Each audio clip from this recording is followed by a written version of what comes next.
ஏய் எதுக்கு இப்படி எழுதுகிட்டு இருக்கிற? உங்க அம்மா பாக்கியத்துக்கிட்ட சொல்லியிருக்கிறாங்க, என் மயன் ரொம்ப அறிவாளி, நல்ல திறமசாலி, அவன் போய் ஒன்னுத்துக்கு உதவாத ஒரு பொம்பளை பிள்ளைய கல்யாணம் பண்ணிக்கிட்டு வந்திருக்கானேன்னு சொல்லி ரொம்ப கவலைப்பட்டிருக்காங்க. சரி விடு.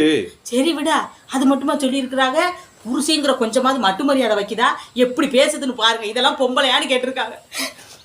பெரியவங்கன்னா அப்படித்தான் இருப்பாங்க, விடுமா. சும்மா இருங்க, அவங்க அப்படி சொன்னாங்கன்னு தெரிஞ்சதுல இருந்து எனக்கு பச்சை தண்ணி உள்ள போக மாட்டேங்குது தெரியுமா? ஏங்க, நமக்கு கல்யாணம் ஆகி இத்தனை வருஷத்துல என்னைக்காவது உங்களை நான் நீன்னு பேசியிருப்பேனா? இல்லையே. ஏதோ நீங்க என்னை பத்தி புரிஞ்சுக்கிட்டனால நம்ம லைஃப் நல்லா போய்கிட்டு இருக்கு. யோ, என்னையா இது?